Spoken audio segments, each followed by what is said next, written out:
Welcome back in Academia daily dose, a daily current affairs program powered by Academia career. मैं हूं सुधांशु देव और आज की तारीख है 19 फरवरी 2022। आज के इस प्रोग्राम के अंतर्गत हम बात करेंगे आज की डेट में बनने वाले करंट अफेयर्स से जुड़े सभी महत्वपूर्ण प्रश्नों की, उन प्रश्नों से संबंधित महत्वपूर्ण तथ्यों की तथा अगले दिन के लिए कुछ महत्वपूर्ण प्रश्न आपको अभ्यास प्रश्नों के रूप में दिए जाएंगे। तो आइए सबसे पहले डालते हैं एक नज़र आज की सभी अहम खबरों पर।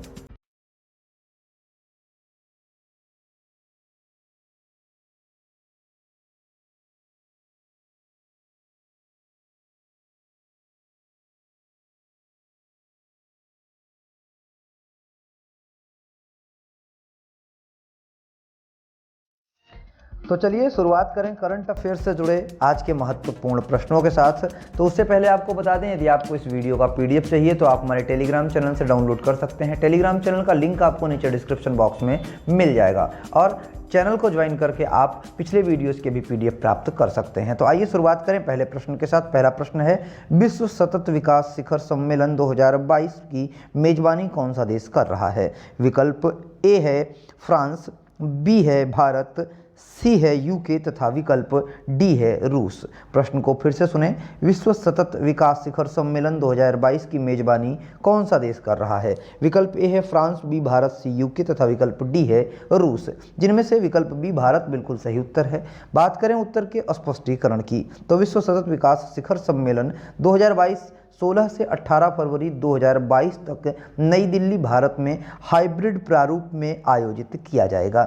अगला प्रश्न है, जम्मू और कश्मीर सरकार ने भेड़ पालन क्षेत्र को बदलने के लिए किस देश के साथ भागीदारी की है?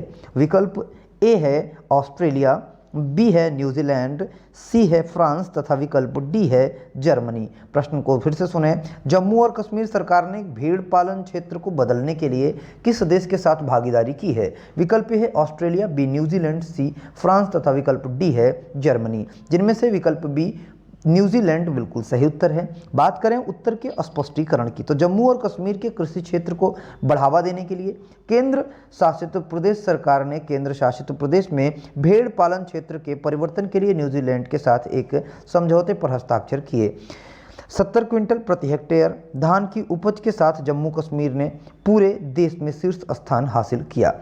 अगला प्रश्न है, भारतीय रेलवे कुश्ती को एक खेल के रूप में समर्थन देने के लिए किस देश की सबसे बड़ी और विश्व स्तरीय कुश्ती अकादमी की स्थापना कर रहा है? अकादमी किस शहर में बनेगी? विकल्प ए है पुणे, बी है दिल्ली, सी है मुंबई तथा विकल्प डी है हैदराबाद। प्रश्न को फिर से सुने, भारतीय रेलवे कुश्ती को एक खेल के रूप में समर्थन देने के लिए देश की सबसे बड़ी और विश्व स्तरीय कुश्ती अकादमी की स्थापना कर रहा है। अकादमी किस शहर में बनेगी? विकल्प ए है पुणे, बी दिल्ली, सी मुंबई तथा विकल्प डी है हैदराबाद। इनमें से विकल्प बी दिल्ली बिल्कुल सही उत्तर है। बात करें उत्तर के स्पष्टीकरण की, तो हाल ही में रेल मंत्रालय ने भारतीय रेलवे द्वारा किशनगंज दिल्ली में एक अत्याधुनिक कुश्ती अकादमी यानी कि रेसलिंग एकेडमी स्थापित करने की मंजूरी दी है। यह देश में कुश्ती के खेल को बढ़ावा देने के लिए उन्नत प्रशिक्षण सुविधाओं से लैस अब तक की सबसे बड़ी कुश्ती अकादमी होगी। अगला प्रश्न है, how to prevent the next pandemic पुस्तक के लेखक कौन है? विकल्प ए है स्टीव जॉब्स, बी है टिम कुक, सी है बिल गेट्स तथा विकल्प डी है एलॉन मस्क। प्रश्न को फिर से सुने, how to prevent the next pandemic पुस्तक के लेखक कौन है? विकल्प ए है स्टीव जॉब्स, बी है Tim Cook, C Bill Gates तथा विकल्प डी है एलॉन मस्क। बात इनमें से विकल्प सी बिल गेट्स बिल्कुल सही उत्तर है। बात करें उत्तर के स्पष्टीकरण की, तो मैं बिल गेट्स फाउंडेशन नई दिल्ली के अनुसार प्रसिद्ध टेड संवाद में 2015 में जनता को एक भावी महामारी के खतरे के प्रति आगाह करने के बाद माइक्रोसॉफ्ट के सह संस्थापक बिल गेट्स अपनी आगामी किताब how to prevent the next pandemic में बताएंगे कि कोविड-19 को कैसे अंतिम महामारी बनाया जाए।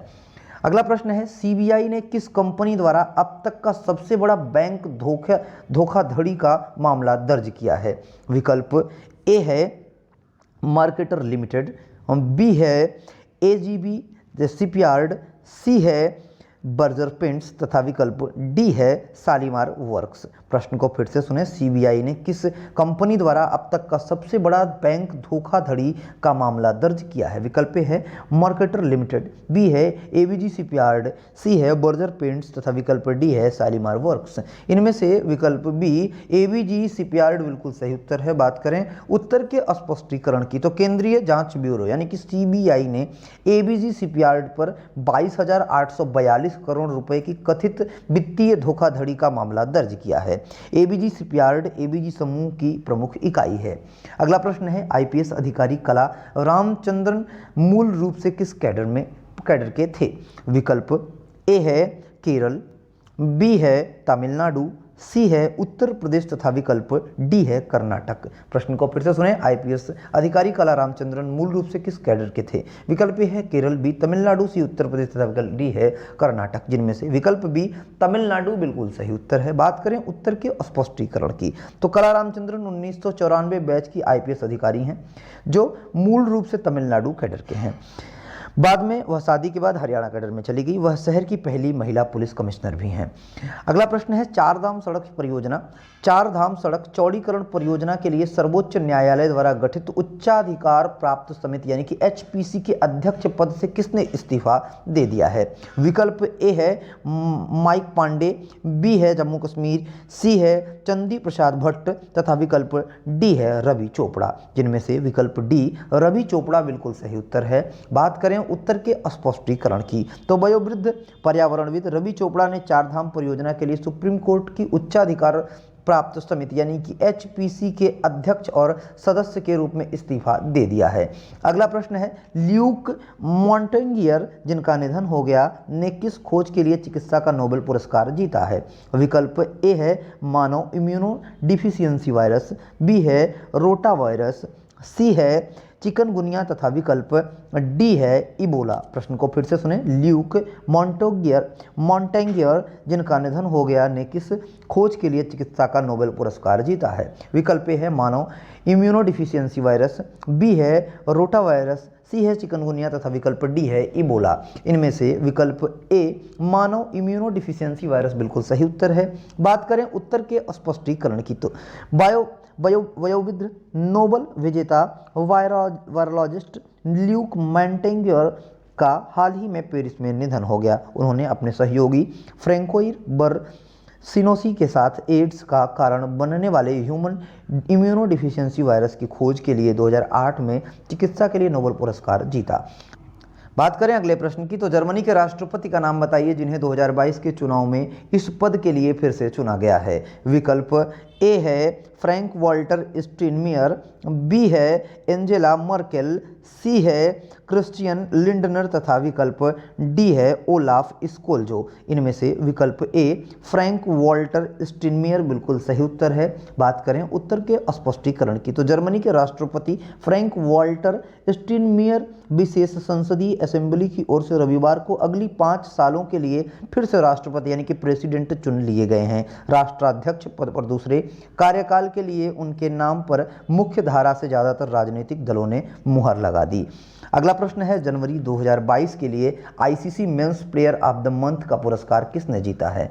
विकल्प ए है मार्नस लाबुस्चग ने, बी है एबादोट हुसैन, सी है कीगन पीटरसन तथा विकल्प डी है देवाल्ड ब्रेविस। प्रश्न को फिर से सुने। जनवरी 2022 के लिए ICC men's player of the month का पुरस्कार किसने जीता है? विकल्प ए है मार्नस लाबुस्चग ने, बी है एबादोट हुसैन, सी है कीगन पीटरसन तथा विकल्प डी है देवाल्ड ब्रेविस। इनमें से विकल्प सी कीगन पीटरसन बिल्कुल सही उत्तर है। बात करें उत्तर के स्पष्टीकरण की तो दक्षिण अफ्रीका के बल्लेबाज कीगन पीटरसन ने भारत के खिलाफ टेस्ट सीरीज में शानदार प्रदर्शन की बदौलत अंडर 19 विश्व कप स्टार और बांग्लादेश के तेज गेंदबाज इबादत हुसैन को पछाड़कर जनवरी का men's player of the month खिताब जीता है। यह तो बात हो गई आज की डेट में बनने वाले करंट अफेयर्स से जुड़े सभी महत्वपूर्ण प्रश्नों की। अब बारी है बात करने की पिछले अभ्यास प्रश्नों के समाधान की, यानी कि वे प्रश्न जो आपको लास्ट वीडियो में प्रैक्टिस के लिए दिए गए थे उनके सॉल्यूशन की बात हम इस सेशन में करेंगे। तो आपको बता दें कल की डेट में कोई प्रश्न इस वीडियो के थ्रू नहीं दिया गया था। आपको हमारे जो कम्युनिटी सेक्शन है उसमें एक प्रश्न दिया गया था जो इस प्रकार था, इस वर्ष चीन के लालटेन महोत्सव कब मनाया गया? विकल्प ए है 13 फरवरी, बी था 14 फरवरी, सी 12 फरवरी तथा विकल्प डी 15 फरवरी। प्रश्न को फिर से सुने, इस वर्ष चीन में लालटेन महोत्सव कब मनाया गया? विकल्प ए 13 फरवरी, बी 14 फरवरी, सी 12 फरवरी तथा विकल्प डी 15 फरवरी, जिनमें से विकल्प डी 15 फरवरी बिल्कुल सही उत्तर है। बात करें उत्तर के स्पष्टीकरण की तो लालटेन महोत्सव इस वर्ष चीन में 15 फरवरी 2022 को मनाया गया। यह दिन 15 दिवसीय चीन नववर्ष महोत्सव का समापन करता है। यह तो बात हो गई आज पिछले अभ्यास प्रश्नों के समाधान की। अब बारी है आपके लिए कुछ अभ्यास प्रश्नों की। तो आइए बात करें आपके लिए कुछ अभ्यास प्रश्नों की। तो पहला प्रश्न है, कर्मचारी चयन आयोग यानी कि एसएससी के अध्यक्ष के रूप में किसे नियुक्त किया गया है? विकल्प ए है बीबी सिंह, बी है एचएल प्रसाद, सी है दीप्ति उमाशंकर तथा विकल्प डी है एस किशोर। प्रश्न को ध्यान से फिर से सुने, कर्मचारी चयन आयोग यानी कि एसएससी के अध्यक्ष के रूप में किसे नियुक्त किया गया है? विकल्प ए है बीबी सिंह, बी है एचएल प्रसाद, सी है दीप्ति उमाशंकर तथा विकल्प डी है एस किशोर। अगला प्रश्न है आपके लिए, कला रामचंद्रन को किस शहर की पहली महिला पुलिस आयुक्त नियुक्त किया गया है? ये प्रश्न आपको इससे संबंधित प्रश्न इस वीडियो में भी चर्चा किया गया है। आपसे ये जो प्रश्न पूछा जा रहा है उम्मीद करते हैं आप इसका उत्तर हमें नीचे कमेंट बॉक्स में जरूर देंगे। तो आइए बात करें विकल्पों की। तो पहला विकल्प है फरीदाबाद, बी है गाजियाबाद, सी है गुरुग्राम तथा विकल्प डी है मेरठ। प्रश्न को फिर से सुन लें, कला रामचंद्रन को किस शहर की पहली महिला पुलिस आयुक्त नियुक्त किया गया है? विकल्प ए है फरीदाबाद, बी है गाजियाबाद, सी गुरुग्राम तथा विकल्प डी है मेरठ। इस प्रश्न के उत्तर का क्लू आपको इस वीडियो में मिल जाएगा। तो उम्मीद करते हैं इन दोनों प्रश्नों के उत्तर आप हमें नीचे कमेंट बॉक्स में ज़रूर लिखेंगे और आपको ये प्रश्न हमारे कम्युनिटी सेक्शन में भी मिल जाएंगे। वहाँ पर भी आप विकल्पों को चयनित करके हमें उत्तर दे सकते हैं। तो आज के लिए बस इतना ही, मिलते हैं अगले वीडियो में। तब तक बने रहें एकेडमिया कैरियर के साथ। चैनल पर यदि आप नए हो तो चैनल को सब्सक्राइब कर लें, बेल आइकॉन दबाएं जिससे आपको समय पर अपडेट मिलता रहे। हम सोशल मीडिया प्लेटफॉर्म पर भी मौजूद हैं। आप हमें Facebook, Instagram, Pinterest, LinkedIn, Twitter और कू पर भी फॉलो कर सकते हैं। वहाँ पर भी हम आपके लिए नए नए अपडेट्स ले लाते रहते हैं। आज के लिए बस इतना ही, धन्यवाद।